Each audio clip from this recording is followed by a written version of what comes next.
节目开始上菜啦！记得订阅11点热炒店 YouTube 频道哦。11点热炒店。他跟我说：“其实哥，我把便当拿到你座位旁边了。”结果他把所有剧组的便当2大袋全部扛到我的座位旁边，全部都扛过。他说要我先选。哇！梁朝伟都没这种待遇。哎，对，所以他是在搞我嘛。有一次我们去关岛开写真，然后我们在过海关的时候，那个经纪人就跟我们讲说，直接说我们是观光名义来就好了，所以我们没有办工作签证。然后我们一到海关的时候，那个外国人就问我们说：“哎，你们来干嘛的啊？”我们就说：“我们来观光的啊。”然后我们就所有33个人全部都被带去小房间里面。哦。因为我观察到写字哥，他一直比太多的手势，他一下一直比5，一下一直比6。不要一直在那边猜，你要有种的话就直接说。所以他比5566吗？你看他心虚了啦，他笑得好尴尬。因为他一直攻击玉林哥，他会突然走一走，然后呢，16吨注意哦，16吨要注意哦。哎，16吨哦。他刚刚已经有在场内做赶快支持他，快完成任务了啦，他不要射下了啦，不要了。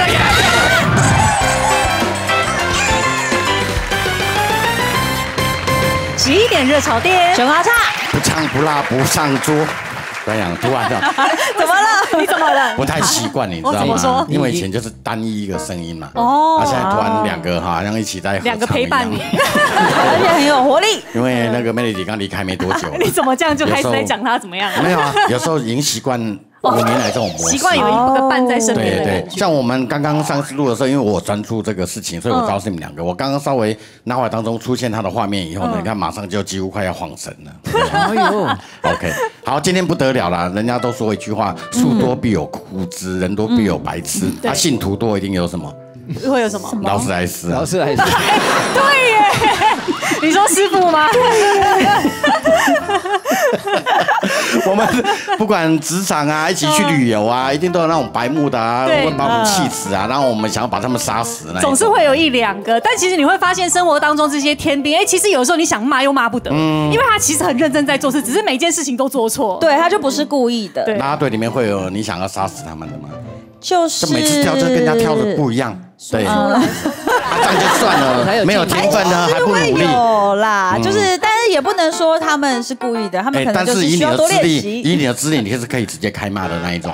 基本上我们不会直接开骂哦，就是我们会在旁边，就是教导他。那你会很凶？用挖苦的啦。不会。哎呦，现在啦啦队真的不挑哦。我们有分一代不如一代哦。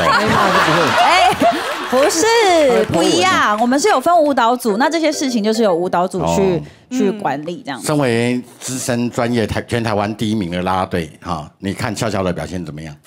干嘛？你为什么？学姐评论一下。好好讲一下，打狗要看主人。对，因为他的师傅是潘若迪。很棒，很棒，很棒。因为我真的没有看，我真的不知道。对，但是就是。感觉评价应该蛮好的，因为如果评价不好，应该会先看到评价不好的消息。对，所以今天这几位来宾都是常常遇到天兵的嘛。对啊，今天啊，那个有时候是聊归聊，但也不是很大的重点哦。谈话节目故事竟然不是重点，这就奇怪了。因为我们今天要进行的是我们局中局季中季的第3弹。表面在讲故事，但故事也是真的啦哈。可是他们每个人身上呢都有任务。有任务。在我们节目录影的这个过程当中，你只要能够完成你们板子上的任务呢，就可以提早下班。你就算在第1分钟之内就完成任务，就回家了，立刻可以走，就回家，然后领钱，就领钱，后面都没事做了，就没事做。很棒哎，对啊。但是也不能无限次的一直在抓，所以我们在抓对方的时候呢，就3次的机会这样子。好，就是可以陷害对方。对。所以今天我们主要聊的就是天兵这件事，因为我们在一生当中很容易遇到。但是很奇怪哦，这个单元呢聊故事的人呢都会分心，因为想要不用做。啊，执行成功的话，你想说成功了没人管我们；执行成功的话，外面会叮咚的声音。是，好，来欢迎今天的来宾潘若迪潘老师，还有笑笑。Dobby， 来我们的雨珊，还有铁志刚。你们平常是在饥饿游戏，这是你们在棚里面比较少见面，对不对？棚里几乎没有，都在外景。很久以前有过一次，他也很少上棚里通告啊，我也很少上。我跟你讲，外景无美女嘛，棚里面看的感受是不一样。谁说外景无美女的？任何女神啊，因为外景你又不能穿漂亮，妆发也不能弄得很精致，对啊，蓬头垢面，然后玩游戏那边，而且太阳很大，所以你会整个包的就是，所以女神的幻灭就是外景，你知道吗？游戏输了整点都对，不过我们家笑笑是外景起家的哦，所以我们对他感受是先苦后甘啊，前面看他外景就袅袅的，慢慢的回到棚里面以后就精致起来了。来，我们来看看，来君君，你想要先聊哪一件事情？你在想什么？等一下，是我要念的，我找不到。好，那我念好了。你可不可以专心一点？专心一点。你每一次都这样，你延上已经搞一次，你现在又来搞一次，你这个动作稍显你已经站2次了。老师很奇怪，推头。对。老师很奇怪，你的任务是不是点玉林哥的头？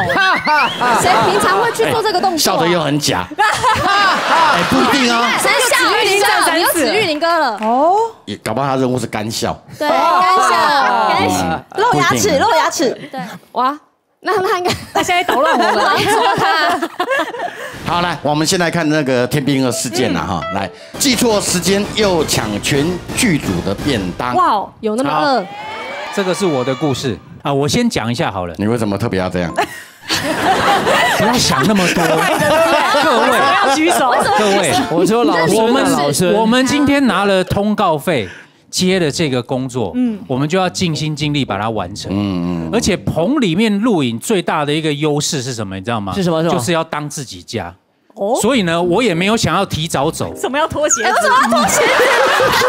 当自己家嘛，舒舒服服的跟大家聊天。好奇怪，好这样有很奇怪吗？很奇怪的，到底谁会录影时候脱鞋子？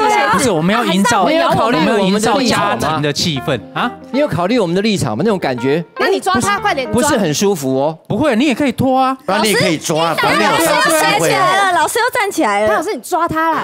对啊，抓抓看。我给你多一点时间，做久一点。因为趁此机会算多了。对 OK， 来，我跟你说这个故事是这个样子，因为过去呢，在乔杰利里面，因为我是整个公司里面最资深的一个，所以在早期的宣传部门啊，跟现在是完全不一样。玉林哥一定清楚，就比如说唱片宣传会有唱片宣传，那个通告的有通告宣传，编制大的对，广播有专门负责广播的宣传，那个电视、电台、平面、电子，没错啊。那因为那时候我是最资深的，所以我们老板他最喜欢做的一件事就是新进来的宣传，他会要他来带我。因为我很自律嘛，然后我也会去管他。你最好带。对，然后训练他，然后我也会训练他。对，所以他就是会把他丢给我。那曾经就有遇过一个这样子的一个天兵，我在拍一档戏，你们可不可以注意听故事？不注意听故事在那边。他现在没有什么突兀的事情，他们没有在讲，没有在听你说。除了拖鞋之外，他目前是没有突兀的。拖鞋对，拖鞋也没有怎么样啊。有哪一个来宾录拖鞋？那我穿起来，我这里又不是日本料理，你不用穿，你又穿起来了，可以吧？来了，你是有问题？抓什么？抓鞋子哥。那你要拿掉个爱心，来往地上一扔，我抓，剩下2条命，你抓什么？鞋子哥在讲话过程中要把鞋子脱下来，再加穿上。他的任务是这个。对。请问有抓到吗？没有，这是假动作，白痴哦！你学坏了，这么简单的任务，没有学坏哦。哎，这个故事会讲不完呢。好，来，好，然后再来就是这个宣传，它是一个全新的。然后有一次我是被班表排要到南部去拍戏。到台南，然后呢，宣传就打电话跟我说，哎，鞋子哥，那个明天的班表出来了，然后呢，明天是8点车会来接你，然后就下台南这样。结果呢，到早上大概5点多，我的电话就响，哎呦，接起来，我说哪位？他说，鞋子哥，不好意思，我是来接你的司机，就是我已经在下面了，我说哈。这样才5点多，你怎么会现在来接？不是8点车才来吗？他说不是，是8点到现场。8点要到台南，然后我就赶快，我说好，那你等我一下，我整理一下，然后在边整理的过程，我就边扩音，赶快边拨电话，然后给我那个宣传，嘿，拢无接，怎么样都不接，他在睡觉，就不接，我不晓得他发生什么事情了，反正就是都没接。对，那我也就不管他了，我就赶快下去，我就直接下南部，在高速公路的过程中，你们现在一直紧盯着我是怎么样？你手势很多，你一下花车，然后又一下任务不会是手势这种东西啦。而且刚刚我觉得潘老师很奇怪，因为他一开始说圈圈挡到他看写字歌，然后过去然后把圈圈往后推上，然后现在他明明就看得到哦，你还要这样站起来这样看，所以是老花的问题吗？如果你们想这样子的话，来 ，give me five。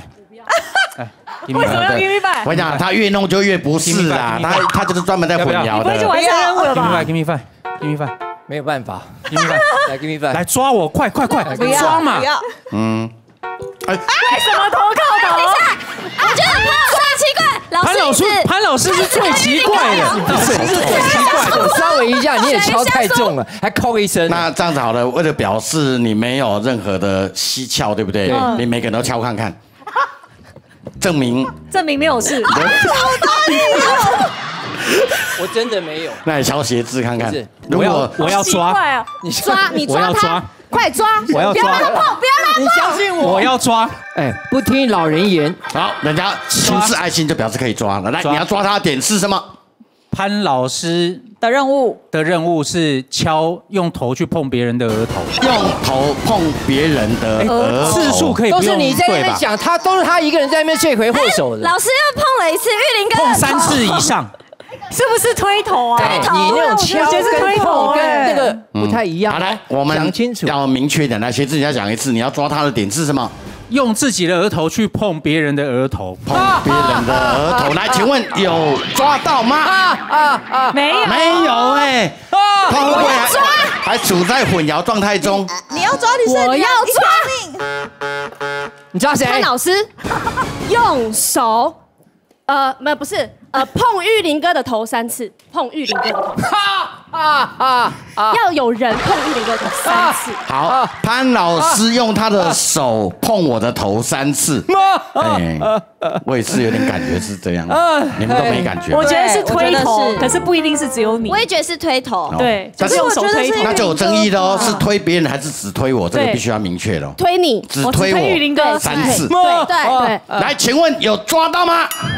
没有，这个很难呐，指定人的真的有点难呐。对啊，哇，雨伞已经用掉2次了。我就跟你们讲，一条命，好好听故事就算。请问你们知道我刚刚讲的故事是什么？你刚刚到底在讲什么？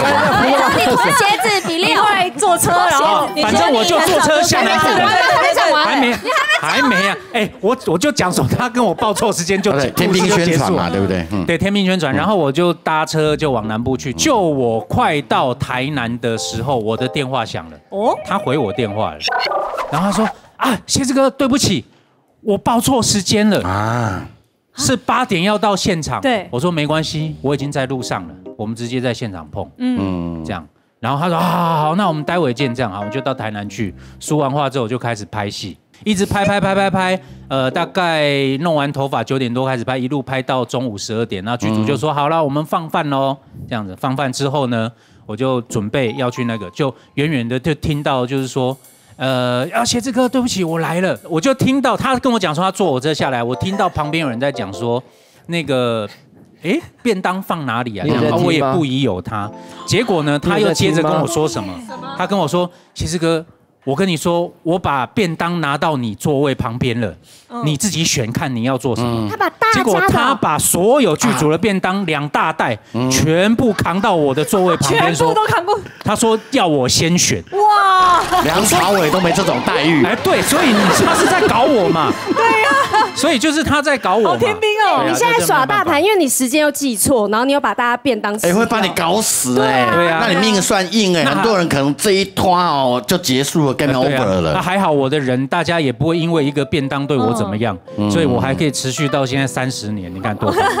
哇，那真的是。好了，这个故事其实也不重要了，任务完成了吗？故事本身还蛮重要的了。对，目前没有什么破绽。瞎那个人很特别，但我觉得还是有蹊跷。为什么笑笑要蹲下来？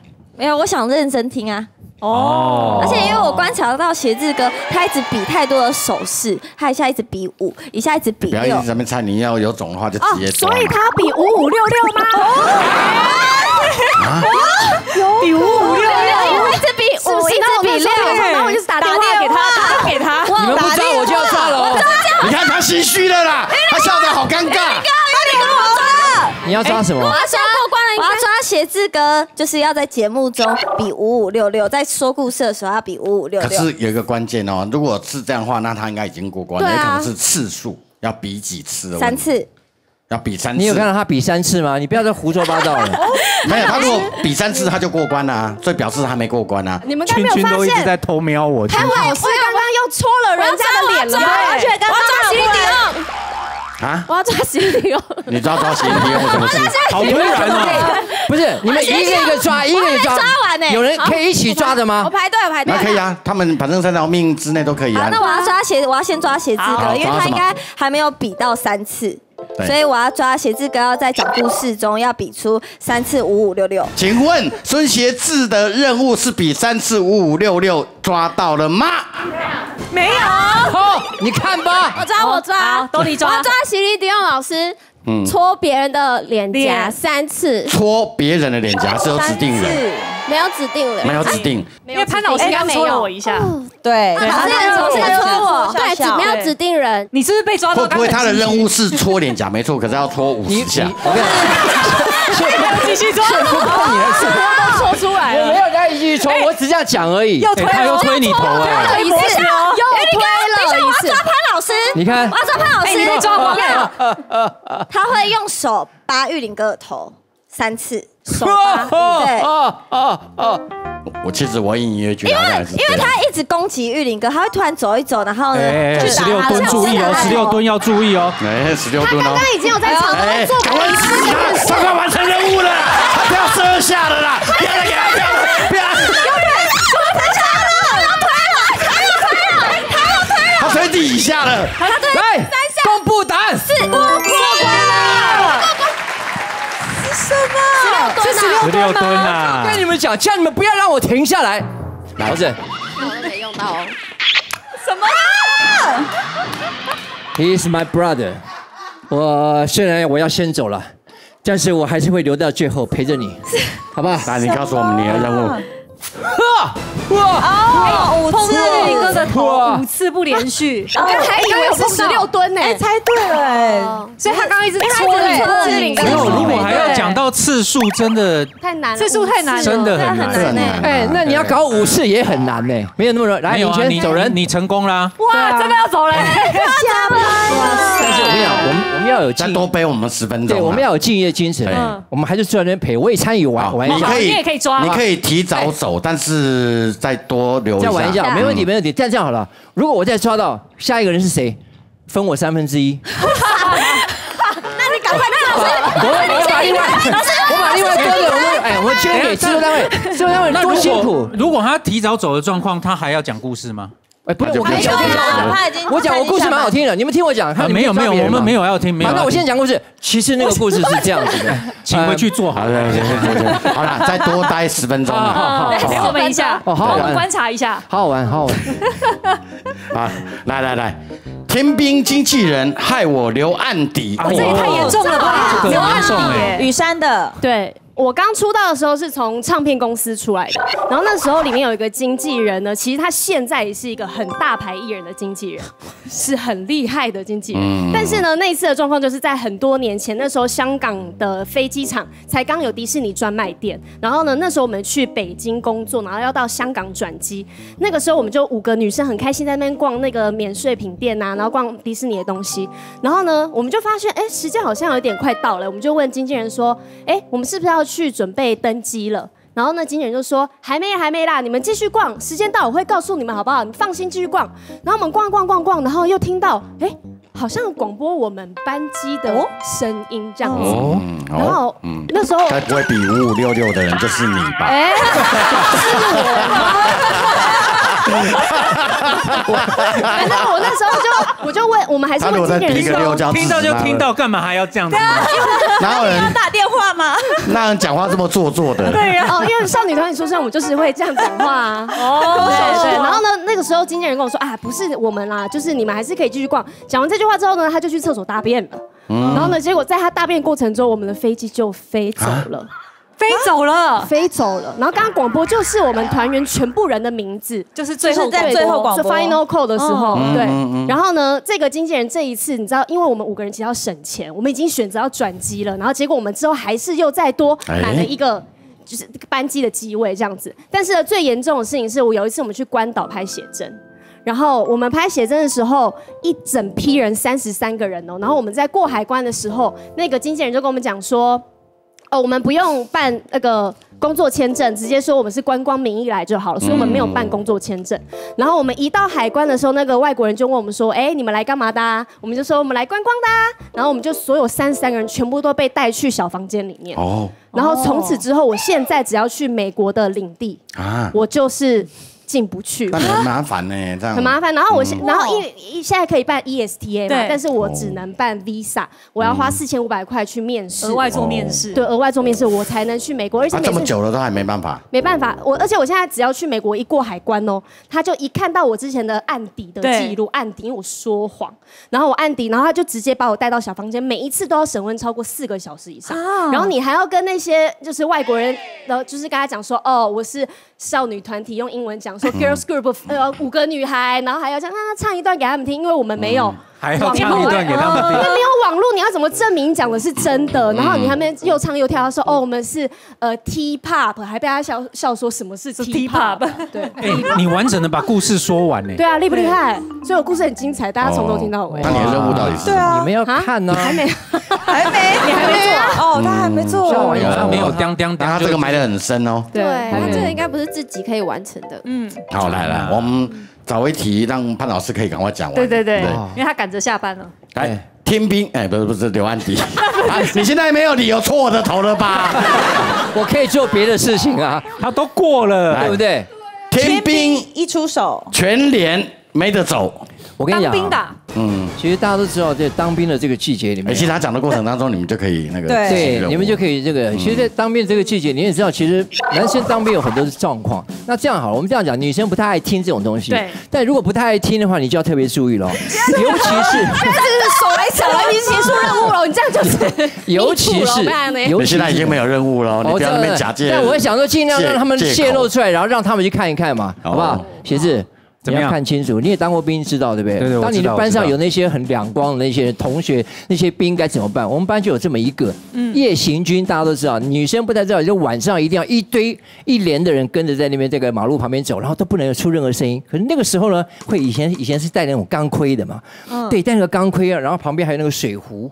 然后以前背的枪是背在后面，所以当时走的时候，那个水壶跟枪会碰到咔啦咔啦咔啦声音。但是这是大忌，你不能有任何声音。可是你知道，那班上总是会有那么一个人，咔嘎，真的是天兵啊！这真的是天兵，真的会有这样。然后班长就塞，结果班长声音比那个咔啦还大声啊！对，没有。结果敌军先射死班长，因为班长说在一片安静中说谁大声太大声，回音哦，对不对？他说谁？就是他，然后就旁边一个，然后大家都不动了，不要出任何声音，听到这种声音就开始骂了。但那个兵就是因为他也怕，所以他就会自然就把那个钢盔拿了。可是你不能不戴钢盔，钢盔是绝对不能离开头的，他就是这样做。但是你知道，因为他手上又拿了钢盔，然后呢又开始拿了他的这个就是他的枪跟那些水壶，所以他就走，他就啪一摔，钢盔整个掉进来，咔啦咔啦咔啦咔啦，全部人卧倒，所有人全部卧倒。原因是因为他吓到所有的人，因为不能出任何声音，大家就全部都卧倒。那个兵不得了了，那个兵他就被处罚了。但那时候呢，我就是那个兵的班长，我就负责要处罚我班上那个兵，但是连长是这样讲说，你该怎么做就怎么做，看到没有？前面那棵树，左边去，右边回，3圈，好，他就噼里啪，哎呀，左边去，然后他们右边回来了，厉害了吧？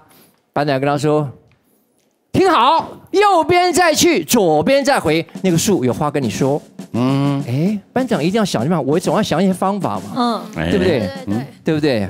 我想一些方法，认同要握手，我想一些方法嘛哈。而且你看笑笑换位置了，对。很好，对。奇怪，你就没任务，你就没任务，为什么要一直做这些事？不行，我要近一点看笑笑。对，我觉得笑笑有问题，因为你都留下来了。我允许你一件事情，因为笑笑是你徒弟，你偷看一下他的任务，我可以允许你帮助他完成任务，因为帮助他，有时候孤掌难鸣。对。雨山也换座位，大家都换座位。笑笑刚刚也换座位。不是，我要看他，因为我刚刚已经看他蹲在这边2次。啊，你不要被别人看到哦。潘老师，你如果可以帮助你徒弟笑笑。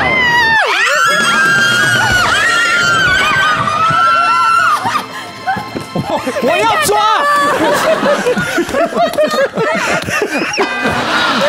被看到了！老师，你不要打我！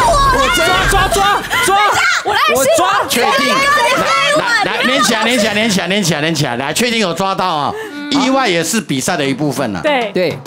所以呢，那个天兵就跟着跑左3圈，然后右3圈。来，给你3秒钟的时间，因为我们跟君君比爱心3次，跟君君比爱心3次，再给你一次机会哦。你不要说我没有帮你哦，反正不然我真的要走人哦。好，那个天兵呢就这样一直跑过去，跑到左边3圈，然后右边3圈。不是，他还没有宣布啊，他的要讲完啊。好，让你讲，你说什么？抓到了点是什么？怎么样？跟君君比爱心啊。对啊，几次啊？3次。比3次。5次。好，比5次。来，请问你有抓到吗？翻盘了。你看，没有。就说我给你机会。来，你好。等一下，你不要转过来，你就让他翻在那边。什么？雨山已经完成了。雨山，你什么时候完成任务了？任务是什么？来，大家请看一下雨山的任务。哦，站错边，大家请看一下雨山的任务。换座位，跟2位不同艺人换座位。换座位。你第一个跟谁换？过来这边。我第一个老师换。我很早之前我就坐到写这个的位置。没有什么时候？没有，可是这个会有一点盲点。所谓的换座位，就是他跟我换，我也要坐到那才算换。没有，他坐你的位置就算了。对，而且因为一开始那时候你在前面讲话，我说真的假的，然后我就过来看，然后我就这样做了一下，然后我就回来，我都没有发现哎，好厉害！那你第二个是谁？第二个有跑过来，他走到潘老师的位置，但是因为他那时候准备要抓我，所以我又坐了笑笑的位置1次，没关系，你们要我2次，但我给你们3次。哇，没关系。他过关了，对不对？但我们要确保有人待到最后。OK， 我抓笑笑。等一下抓，我觉得我是被玉林哥害的。笑笑的任务是什么？跟圈圈一起面对镜头，比爱心3次。请问有抓到吗 ？Yes，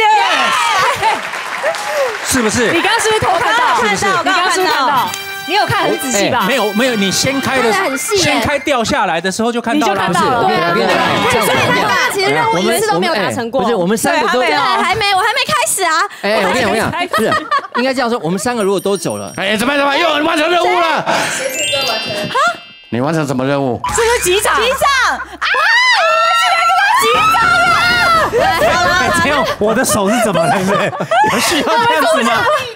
对耶，我就说嘛，会不会录到没人？结果我们3个人在聊天兵的故事。我觉得我们3个都走了，这个节目就完了，好不好？真的，我们要有点良心，好不好？你就把你们2个的通告配，然后我们3个 share，我们陪你们走到最后，真的很难。好了，我们改变规则，因为本来是说提早走，提早走会没人，会死人的。到录影前啊，那个没有完成任务那个人，他今天要捐出所有的酬劳给完成任务的人share掉。可以，为什么要握手？完成了吗？有问题，他刚自己露馅哦。我要看一下任务吧，对不对？然后他跟潘老师握手。我们鞋子哥这边来。对。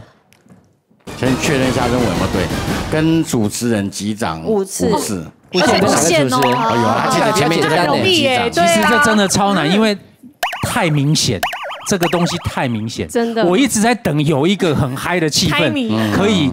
你们在不自觉的状况下可以击掌，真的，那是因为你的故事实在太无趣了，那个把嗨起来，对，所以我很痛苦啊，够嗨，好不好？好，来，那各就各位哈，规则就改变了哈，好，就是大家还是留下来的，大家难得气氛这么开心，我们都对不对？都工作了，所以他们2个真的要 share 通告费吗？没有，如果他们一直到最后他们有完成的话，当然就不用啊。如果到最后没完成的话，他们2个都会全部要捐出来，然后去了给你们大家。你可以抓我啊！对啊，他刚好跟我握手。哦，真的吗？2次嘛，对不对？对，3次。潘老师，你有3颗，你先抓一下。对啊，握手3次，他应该是说跟不同样的人握手3次，对不对？应该是这样。我抓一下好了啦。他谁？我看看。兜里，兜里，哎，你很没礼貌哎。上次有一个更没礼貌，叫成 Dora， 不是兜里。哎，我这边记得回家录已经算不错了。哎，他应该是跟现场的所有的人至少要握手6次。6次，跟现场握手太简单，握6次。对，握手6次。来，请问你有抓到吗？没有。好，来，人家可以续命哦。刚刚完成了可以先领钱啊，至少先入袋为安嘛。来，先去领钱，对，大家留下来再做一下那钱先。谢谢，都已经领到了。对呀，提早下班。好剩下的时间他爱做多久就做多久。他们突然聊着不开心，要走也可以。随性就可以。所以讲到一半，我说对，因为你们就出去这样是可以的，因为你们本来就可以走的，你们现在只是基于说友情赞助啦，没错，对。但是呢，如果有人讲话你们觉得听起来不爽，回家收工。想走就走，对，留下来陪老残穷了。老沈已经够可怜了，最近都没有什么活力了，来，都会陪他一下。所以我们现在全部人都要攻兜里了吧？因为笑已经没得攻了，只剩兜里没有被抓到，他表演。我看你还要怎么办？完蛋了啦！对，我看你还要怎么办？好了，我们先讲故事好了啦。来，天兵帮拿行李，惨变情绪大礼箱。哇，这好尴尬哦。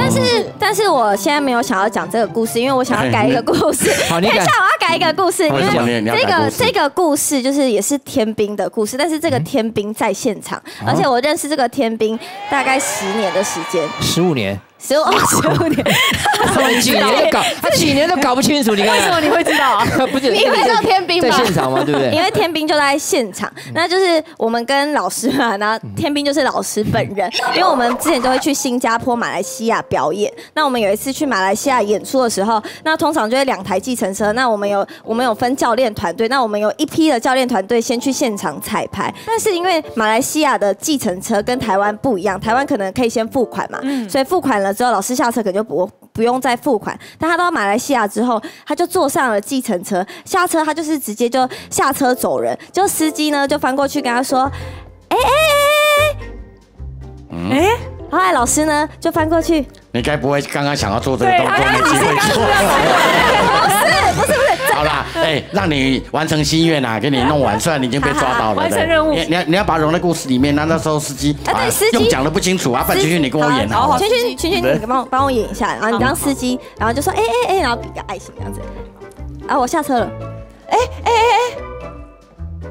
我是老师。然后老师要直接走了，不是啊，没有，司机是这样子。钱没有，老师以为是心动的感觉，然后老师又说I love you too，然后老师又直接下车走了。还好你刚提早被抓到，要不然你来搞这个，全世界谁不晓得你在弄任务？你啊！好，我还要继续讲。哪有人？没有，真的是真的，这真的是真的故事。后来呢，男教练就发现了，就跟老师说，老师不是啦。他是跟你说 money， 因为那个司机是有跟他说 money。后来老师呢就很生气的骂，就是安安姐，然后说你刚才怎么不跟我讲说要付钱呢？我以为就是不用付钱就可以跟得出来，对啊，有个机会嘛，对，就不用付钱就可以走，就不用付钱就可以直接下车啊？为什么你都不用跟我说不用付钱？后来呢，就是后来老师还是有付钱，只是就很尴尬，这件事情就变很尴尬，所以我就说老师就是这天兵。这个我在这边跟大家说声抱歉啊！我教了他是舞蹈，我没有教他讲故事，他自己讲成这个样子，对不起大家。对，这也很难执行，但来不及啊。对呀，因为比爱心也是非常明显，对，而且要跟主持人一起比很难呢，对，超难。好了，我们看下一个啊，下一个这个就是观战重点啦。出国绝对错过班机，没换钱等陌生人救济。对我出国，你要把握你最后这个讲故事的机会。我们严禁跟他握手，因为我还是觉得跟握手有什么关系？对，我也觉得肢体接触，对。你怎么了？我笑，没办法完成。我跟你讲，他们越是这样讲，你就越要去握，因为他想心里面才没有鬼，不要怕。怎么样？他想说他那包钱没多少，要分给大家。他硬握哎。但我跟他问他算不算也在里面？不算吧。但我们也不晓得嘛，对不对？很难说。哦，你坐下干嘛？他已经坐下第3次了耶。蹲哦，他是蹲下，会不会再多做几次？说谎哦。我现在要讲干嘛？我讲故事，好，忘记了。我现在要讲一个我的两光的人就是我自己，因为我超级无敌天兵，就是我天兵到我基本上出国我都不会搭同一班飞机，就是我跟我所有的朋友出国的时候，他们都会知道，我一定搭不上这班飞机。我已经两光到我只要一拿护照给他，然后他说 no， 我觉得那个反射动作，我就冲到 B1， 然后去搭那个电梯。他抓我的手，什么意思？这次我看过。拙劣，这真的太拙劣了。我觉得我们可以走了。知道没时间了。我真心觉得我们可以走了。我觉得他快崩溃了，他任务一直没办法。不要为难他，完成。你专心把故事讲好了，他快崩溃了。你不要再试着碰到任何一个人的手了，那是没有机会的。对。好了，我帮你完成好了。讲个拜的，强迫的不算的。好，反正就是我每一次出国，我都是绝对会拿错护照啊，不然就是我可能是拿到台胞证啊，拿成什么健保卡啊之类的，我永远都这样。所以我后来的反射动作就是，我一定知道，我只要他跟我说 no， 然后我就马上冲到 B1， 然后搭计程车，然后我跟他讲哪一个路线到我家，然后我直接先打电话给那个管理室说，先帮我按那个电梯到 B 到几楼，然后我就直接冲下来，我已经快速到我大概30分钟，我就可以再拿到机场。对，哇，我可以直接 check in 到，但是我从来都没有朋友讨厌过我，为什么？我非常非常的厉害。因为我到了以后，我就会跟他说，他还是不放弃，他现在跟瘟神一样，他一过来，大家自动散开。是不是我要抓一下他？不是啊，我是真的觉得说，你们要不然就跟他握一下，不然他那个其实通话费分给我们，可能一个人只有分300块，那也没办法。你可以先抓一下他，也不多嘛，对不对？总是比赛要一个结局啦，对啊。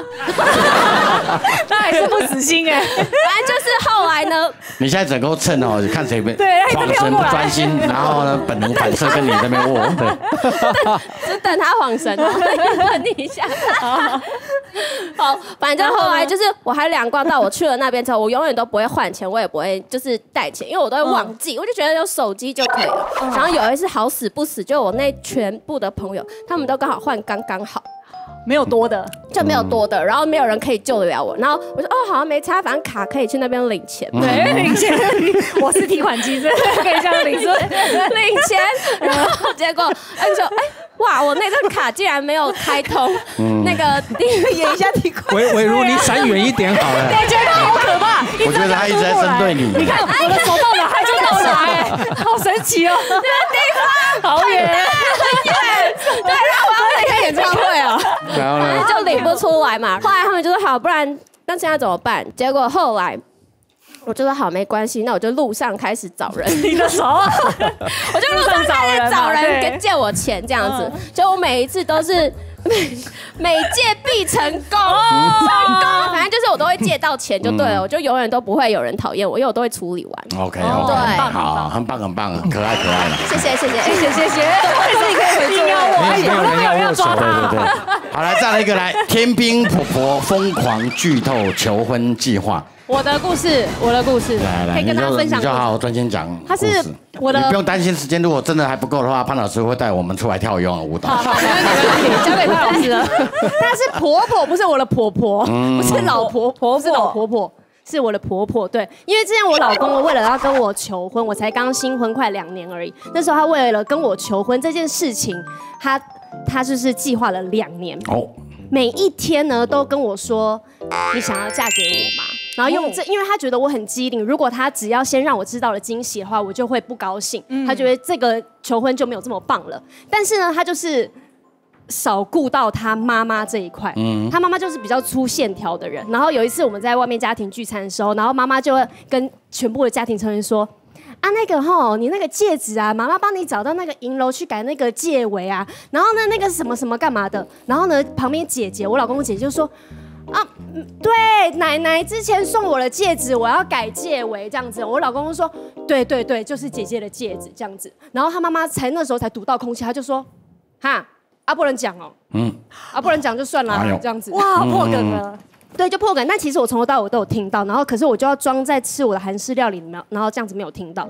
结果一次这样就算了，结果他下一次还是这样，因为我老公是想要在我们露营的时候求婚，然后可是婆婆就担心天气不好，我们可能会取消什么，然后又在全部家庭就是聚会的时候，他就问说啊，你们那个去那个石门水库那地点啊，妈妈觉得不是很好啊，那你们那时候干嘛是几点啊？你是要下午还是晚上？我觉得晚上看星星这样比较漂亮啊，比较浪漫什么的，全部讲出来。鬼呀出来，而且啊，戒指也讲出来，那求婚地点也讲出来，要么不是我演技好，对啊，求婚就是最重要就是两件事情啊，都讲光啦，都讲光啦。然后但是因为我又不能生气，因为婆媳关系，我生气起来这样子以后怎么过日子？真的，所以我要演呐，抓，你是一定要演的。抓什么？你要抓谁？你要抓什么？那后面有点仰望抓一下。抓呀，高丽，对不对？突然间发现好好听讲故事，蛮舒服的。这是谈话节目嘛？我们刚才在干嘛？这个真的蛮天的，因为人生大事被。后来那个求婚还是有举办吗？有，但是因为有假装很惊喜吗？我有假装很惊喜啊，然后还要这样哇，然后捂住嘴巴，然后其实你都知道了，从头到尾我都知道。但是因为我老公他除了这些我都知道之外，最气的事情是他都没有录影留下任何的证据，没有录影，然后没有拍任何的照片，然后我们在荒郊野外，你知道吗？我气到晚上我们在睡觉，在露营完在睡觉的时候，然后我就坐起来跟他讲说，其实我今天也可以不承认的，你为什么一点记录都没有留下来呢？以后我记忆力不好，或者要跟孙子分享的时候没有东西耶。对，所以最浪漫的时刻。然后他说我再安排一次。对，真的，他说不然我补你一个嘛。可是这件事就是天时地利人，好不惊喜哦。对啊，哇，这个就是一个很大的遗憾啊。对啦，天兵婆婆。来，再讲一个哈。学生时期到啦啦队，他就像不定时炸弹。哎呦，是我要分享的。笑，你确定要让他讲哦？我给他讲一下。所以我没有教他讲故事哦。